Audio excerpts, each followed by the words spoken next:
Women are very interesting, very deep and empowered people in their 40s, 50s, and 60s. I'm Jill Angelo, host of the Geneve podcast series for women's health in midlife. I speak with the most forward-thinking experts in the health and wellness industries. These experts are helping women 40 plus feel confident and in control of their health in the most vibrant years of their lives. So join us on this journey of women's health.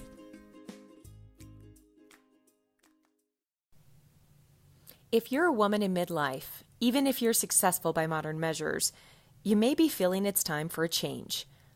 You're ready to experience new things, take on new challenges, and lead a fuller, richer life. But making big changes is a big risk. Dr. Barbara Mark is an elite leadership, career, and life strategies coach, advisor, and confidant to senior executive women ready for an exciting third chapter in their lives. Listen in as she gives us the straight talk on midlife transformation. Barbara, you are an executive coach.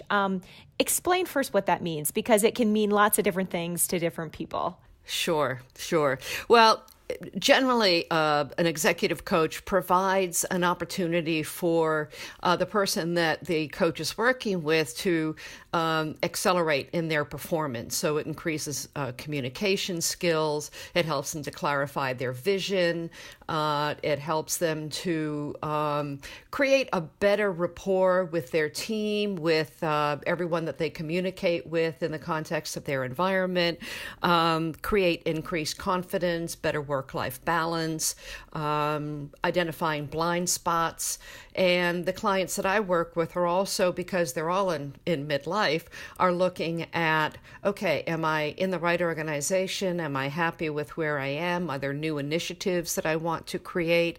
And I provide not only a sounding board to that, but it's kind of my job to feed back and again to point out some blind spots and to provide some cautionary tales if the person is lacking in some impulse control, which women can be at this time of their lives. And that's awesome. I love the term impulse control, so I'm eager to dig into that. But first of all, you have an incredible career and a rich history, and being a psychologist and working in the workspace and working with women of all ages, and you've really got this focus on women in their 40s, 50s, and even maybe 60s in the workplace. Why have you chosen this audience? For my entire career, I work with women of all ages, and I've been passionate about adult development. Back in the dark ages when I did my master's degree, my focus was on adult development. And then during my doctorate, I focused on leadership and human potential. And I was sort of biding my time before I got into working with women in midlife until I was past the major junctures of midlife so that I could be a good guide and sort of an expert witness to what was happening for women. And it's a self-indulgence. It's a personal passion for me. Women are very interesting, very deep and empowered people in their 40s, 50s, and 60s. And there are some speed bumps to navigate with regard to adult development and, of course, menopause. And so I really love helping them to sort out their lives at this point. That's, you often refer to women at this age as in the prime of their life. What makes it so prime? It depends on sort of where they are. If they're moms, they might have young kids at home still, and if not, then they're focused on certainly heavily on their career, whether they have children or not. But as they mature, their priorities begin to shift. Their time priorities begin to shift. Children get older, not as much time being spent on focusing on children, and hopefully there aren't too many things going on with aging parents. So the woman really gets to focus on herself and what she really wants. And again, because of the developmental issues in midlife and menopause, it can be kind of a disruptive, confusing time. However, it's a very rich and exciting time because women can make deep and profound changes born of life experience and wisdom and vision that are women's strengths in their 40s, 50s, and 60s. I identify with that 100%. You know, it is a moment in life where we do tend to kind of reflect a little bit and make change. What's at the root of why we do that at this point? There's one of the developmental moments that happens is a separation from paying attention to other people's thoughts and opinions and expectations.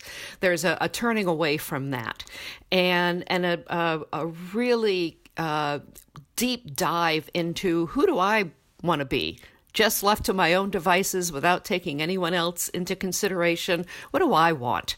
And it's an exciting time, sometimes kind of a frightening time because they find themselves kind of without a rudder. I talk about the lost horizon in many women's lives. And it's a time of saying, okay, well, I've got choices. What are those choices? And my priorities are changing. My interests are changing. My tastes are changing. It's a time when some women want to go off on their own to live on a cottage by the beach with their dog or their cat. And I think this was the period of time when my husband wanted to take me out back and shoot me because I was like, yeah, I don't know, honey. I think I want to be alone for a while. I'm going to go upstairs to my room. I had a room. Which was it was a luxury that many women don't have. But I needed time alone to meditate, to sort of do an internal retreat and assess where I wanted to be in my life. Do you think that this change, so it's obviously linked with kind of the menopause timeframe, and I think we know chemically oftentimes what's happening in our bodies during menopause, but is it linked, do you think, to the societal or the social atmosphere that we're in at this point in our life? It is linked to society. I mean, certainly we are responsive to society. And we live in a culture where women aren't paid attention to as much as men are. And so when we get to really turn toward the self and not pay as much attention to things that are going on outside of ourselves, we really get to observe and make decisions based on what we're observing in society. But there are very distinct developmental stages in midlife. And it's psychological. It seems to be hardwired in our DNA. There are 5 developmental stages that we go through as adults, not just women. But those stages are impacted by and complicated by menopause, which occurs during a couple of those stages. And it really is, I think, I don't know, in my goddess fantasy, it was built into our DNA to say, you know, I'm gonna go into the cone of silence for a period of time and really decide what I want to do without all the noise out there from culture and not be so responsive, but more inwardly motivated. What are the 5? You've got me just wondering what the 5 developmental stages are. What are they? Well, that's really is worth a podcast of its own. There's a recognition that, and this happens generally in the 30s, there's a recognition that we're responsive to outside, and we begin to turn away from that a little bit. It's the initial stage is accommodation, and we're really, noticing what other people want us to do. We're striving in our career. We're trying to be good mothers. We're trying to be good wives and daughters and neighbors. And then there's a separation where we begin to, turn away from that and say, actually, no. I'm kind of done with doing everything everybody else wants me to do. The 3rd stage is a stage called liminality, and that's a phrase that was used by Swiss psychoanalyst Carl Jung. And it's a threshold. And so a woman is in the process of turning away from the outside and turning toward the inside, and she's sort of blinded at the moment. That's when the horizon kind of disappears. And there's a wonderful phrase in Dante's Inferno that says, I'm going to paraphrase it, in the middle of my life I arrived in a dark wood where the way was wholly lost. And it's this moment of liminality, I call it being out of sight of land, where the woman is really in the midst of questioning, who do I want to be? And this is when women are really kind of in the peak of perimenopause as well. So that exacerbates it or illuminates it. Heightened emotions, deep internal investigation, sometimes fraught with fears about what's going on. And then the woman comes out of that and begins to realize, oh, look at all the choices I have. The horizon is out there now. I can see a horizon. And now I can make some different decisions about how I want to move forward in the rest of my life. And then the fifth stage of that is integration, where we really begin to take into consideration everything that we've learned about ourselves, and we're in a really empowered and settled time in our adult lives. And this then ushers us into the later stages of aging. But it's a very powerful and a very potent time in a woman's life. It's very exciting. The workplace just has to add another dimension to all of that introspection at this point in a woman's life. It really does. It places certain demands. A woman has to decide, am I feeling supported? Am I feeling seen enough here? Am I in the right place? Is it the right organization for me? Or am I done with this environment? Or I want to pivot to something completely different. There's also a deepening of spirituality that begs creativity. So tell us a little bit about this time in a woman's life that is filled with creativity and the spirituality that goes along with it. Carl Jung, again, that Swiss psychoanalyst that I'm so enamored of, really combines spirituality and psychology. He's one who developed a lot of information about archetypes that Bill Moyers talks a lot about, and Joseph Campbell talks a lot about. And he called midlife a spiritual crisis. And it really is that moment where we're kind of left alone with ourselves. And there's somehow a real deepening, a real profound connection with the inner self that is really moving for both men and women, and it moves one to express oneself. I find that people begin to want to draw or write or paint or dance or write poetry. And it's that sense of that wanting to express their essence in some way, and it's really beautiful to watch. It's that, you get that essence of pure purpose and meaning that comes out in women, that I want to express this. I want to do something to give to the world. I want to help make the world a better place. It's a real desire to impact the world in a way that leaves a legacy, leaves their mark, but it's less. It's personal, but it's less ego-centered than that. It really is. I want to bring something to the world that is a gift in some way. Do you find some of the women that you work with really, finding new creative outlets that they never even imagined existed? When she's in this space of, neither fish nor fowl, or being out of sight of land and feeling irritable and not satisfied and feeling kind of, and that's a good way to, there isn't a word, so that's perfect way to articulate it. Yeah.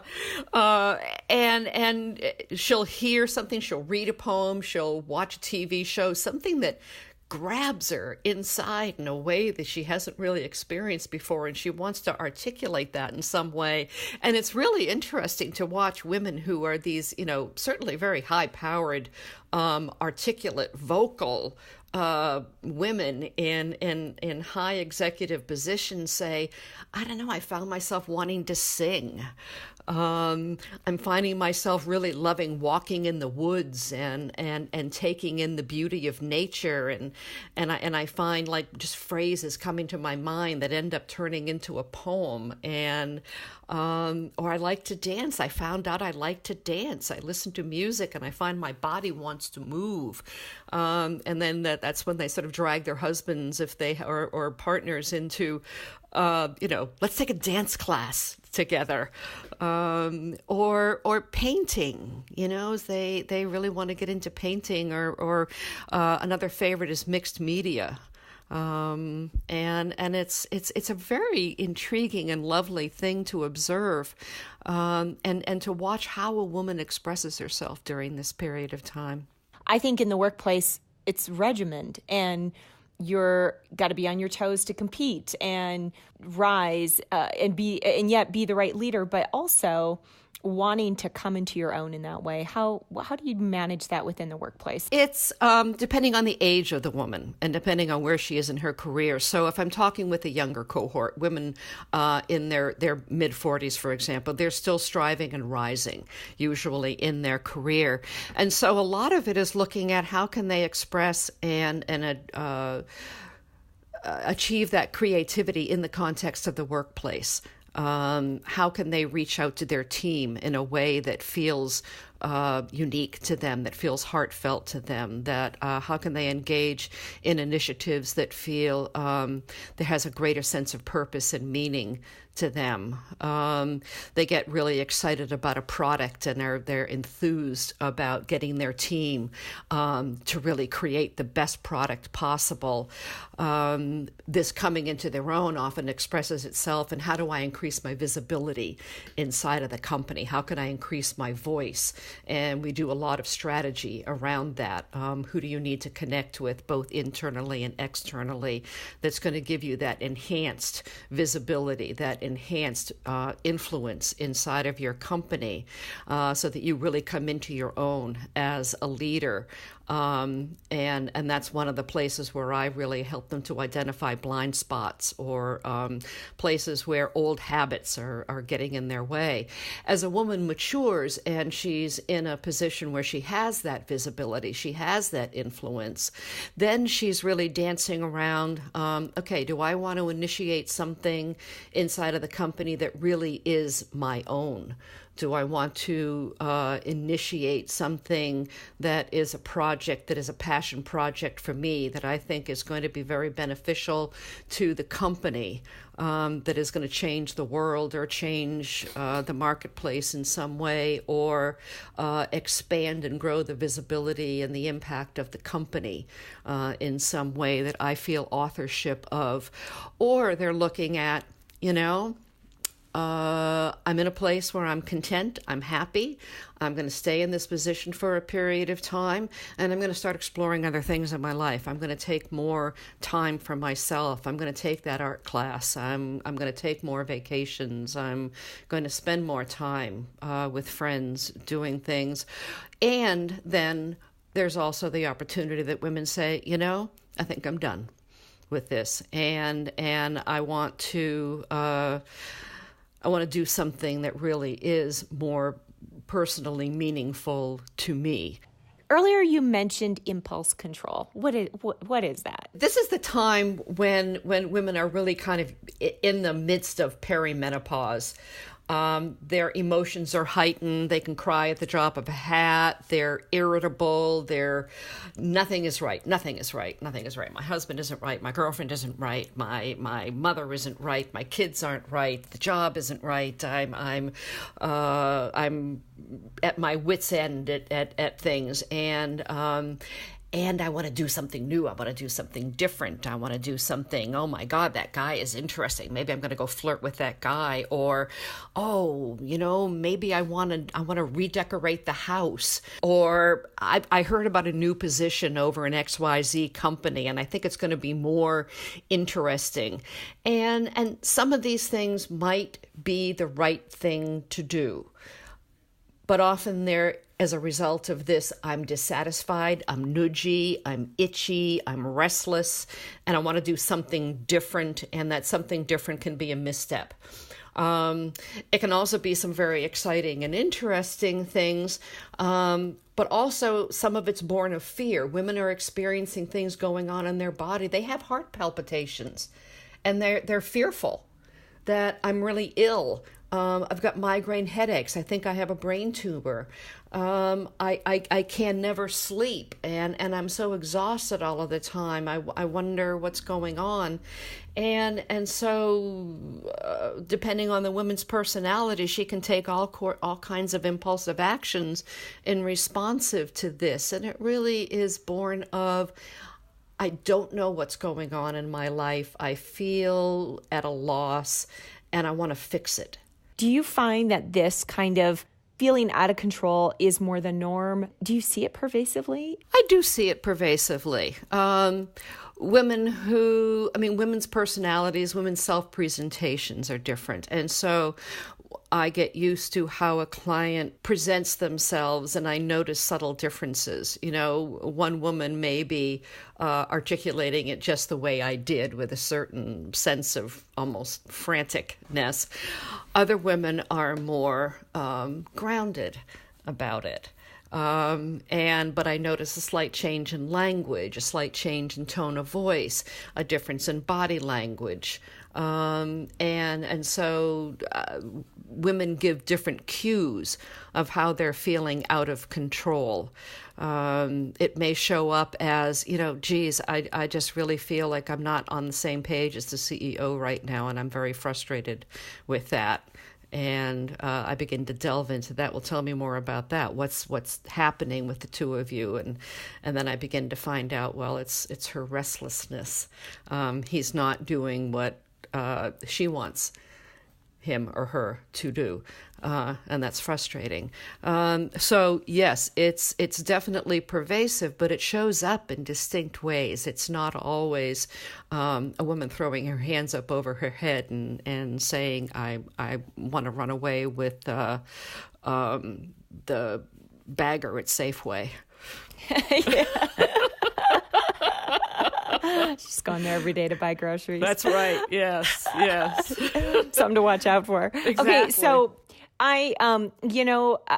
so first of all, I'm excited because, Barbara, you're going to be joining us on an ongoing basis to podcast and share, because there's so much more we have yet to talk about.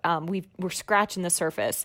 So I certainly want to get that in here. So I'm excited to have you kind of be a regular with us at Genève. I'm excited to join. Thank you. But to set up, future conversations, if you were to think about the 3 to 5 things you advise women to watch in themselves or be aware of, what are they? First of all, it's really daily noticing moods and how is your level of satisfaction with life? How's your level of tolerance in life? Paying attention to how you're feeling physically and noticing certain changes that are happening. I encourage women certainly in their 30s, 40s, 50s, and 60s to take really good care of their bodies, because it matters so much in terms of how you go through these different stages, particularly perimenopause and menopause. If you're exercising, if you're taking good care of your diet and taking good care of your stress management, it's incredibly important. And so if a woman begins to notice she's feeling a little more frazzled than usual, maybe either increase or take up a meditation practice or some kind of walking meditation where your body gets to breathe into it and calm down a little bit. Begin to notice a sense of curiosity about, is this all there is? Is there something else that's out there for me? I'm feeling a little restless. I'm kind of noticing myself tapping the tabletop with my fingertips and wondering what else might be out there in the world for me. I know for me personally, all of those things. I have had to pay attention to them very differently as I start into my 40s. And I know I'm on probably the younger side of it yet, but what better time than to get educated and move forward? Well, perimenopause can start pretty young. I started being perimenopausal when I was 38. So in your 40s is a great time to be noticing things. Yeah. Yeah. Well, good. Well, Barbara, thank you again. And again, I just can't wait to continue the conversation because I know we've scratched the surface.